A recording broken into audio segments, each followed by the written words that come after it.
Bueno, en realidad yo creo que lo llevo desde la sangre. Mi papá es médico, incluso también es neumólogo. Entonces, desde que estábamos chiquititos andábamos con él en los hospitales y con los pacientes. Yo creo que desde chiquitita dije que quería ser doctora, entonces el mundo de la medicina siempre ha sido desde que estaba bien pequeñita. Pues es un médico especialista que se dedica básicamente a las enfermedades del pulmón. Obviamente, como sabemos, el pulmón puede ser la manifestación de una enfermedad endémica en otro o quizá en otro lugar y solamente pues la falta de aire te lleva al médico, ¿no? Entonces, pues a lo mejor y no era precisamente que haya empezado el problema a nivel pulmonar. Entonces sí llegamos a ver pacientes de otro tipo y los referimos, pero en realidad el neumólogo pues es el médico especialista en las enfermedades pulmonares. Podría poner ejemplos. El neumólogo, por ejemplo, es el médico que trata asma, el médico que trata EPOC, que es la enfermedad del tabaco, diagnostica, en muchas de las ocasiones diagnosticamos el cáncer de pulmón, la apnea del sueño, enfermedades pulmonares intersticiales que comúnmente se conocen como fibrosis pulmonares, etcétera. O sea, es básicamente el pulmón.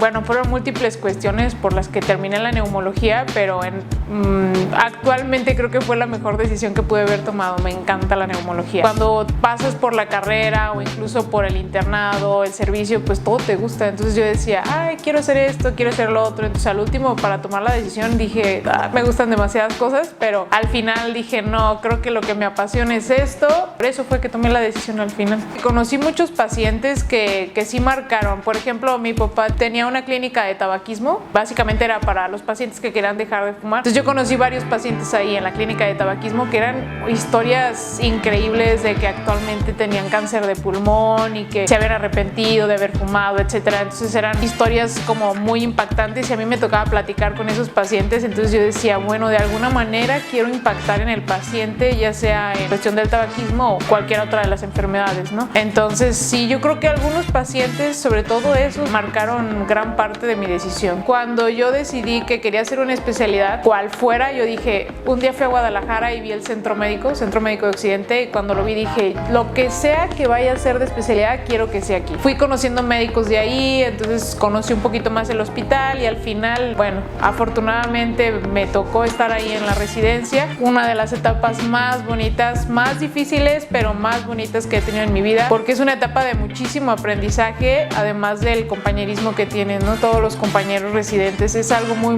bonito, creces mucho profesionalmente, la verdad es que sí, una etapa muy bonita. Sí es un tema, porque cuando tú estás en un centro médico tienes, pues no todo, pero muchas herramientas para poder pues tomar decisiones y darle el tratamiento al paciente. Entonces aquí creo que llegar a Aguascalientes a mí en lo personal se me hizo una oportunidad porque en realidad es una población que está creciendo, de cierta forma hay pocos neumólogos, seguimos siendo pocos neumólogos y ahora con la pandemia lo vimos más. Entonces a mí se me hizo una oportunidad y un reto a la vez, porque, bueno, un reto porque no tienes todas las herramientas que tienes en un centro de tercer nivel, un centro grande, pero puedes empezar a crecer en Aguascalientes, que es un lugar pequeño, poco a poco. Afortunadamente, pues tengo grandes amigos de Guadalajara, ahí se hicieron algunos nexos laborales y demás para poder no traerme a Guadalajara, pero por lo menos tener como que ciertas cuestiones que yo tenía allá y que no había aquí para poder empezar a crecer aquí un poquito más en la rama de la neumología. Cuando tienes falta de aire, cuando tienes tos, cuando te duele el pecho, básicamente yo diría que estos tres son los síntomas más frecuentes de un paciente con una enfermedad pulmonar. Actualmente, COVID agudo, fíjate que ha bajado mucho la cuestión de los pacientes como tal graves con neumonías en fase aguda, pero ahorita hay muchísimo paciente con el famoso long COVID o síndrome post-COVID, o tiene diferentes nombres, o sea, todas, digamos, las consecuencias que ha tenido en los pacientes esta enfermedad. He tenido pacientes, el otro día vi un paciente, estuvo intubado 15 días, salió de la enfermedad, desde entonces no podía comer bien, se atragantaba con la comida. Entonces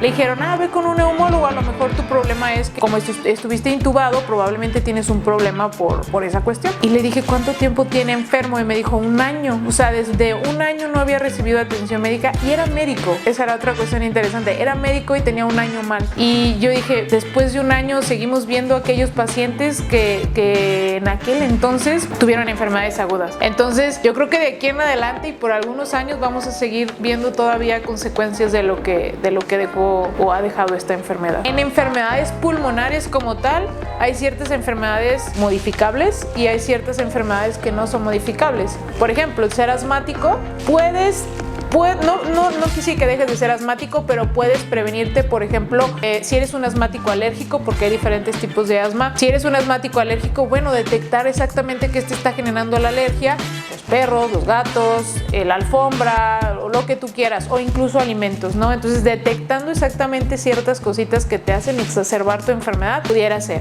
En cuestión, por ejemplo, de EPOC, el tabaquismo o los famosos ahorita cigarros electrónicos y vapeadores, que también es un boom ahorita en neumología, pues evitar el consumo o acercarte precisamente a un médico especialista para que te diga cómo dejarlo, porque también ese es un tema. Por ejemplo, en apnea del sueño, pues el control del peso, por eso trabajamos mucho con los demás médicos. Es un trabajo multidisciplinario, o sea, el paciente, por ejemplo, con obesidad, entra el endocrinólogo, entra el nutriólogo, entra el cirujano bariatra, entra el psicólogo, el psiquiatra, o sea, es un equipo multidisciplinario y entonces, en ese sentido, pues a lo mejor controlar el peso, la cuestión psicológica, trastornos de ansiedad, depresión y demás, para que no lleguen a la obesidad y entonces en obesidad tener apnea del sueño, por ejemplo. O sea, son como las principales, las vacunas, esa es otra cuestión muy importante, o sea, la evidencia científica lo ha demostrado, que las vacunas son protectoras para la enfermedad grave. Luego también me toca pacientes que me dicen, es que me vacuno y me pongo peor. Y mi respuesta es, imagínense si no se hubiera vacunado y hubiera tenido la enfermedad como tal y no la vacuna. O sea, al fin de cuentas está demostrado y ahorita en la pandemia con mayor razón hemos visto cómo después de el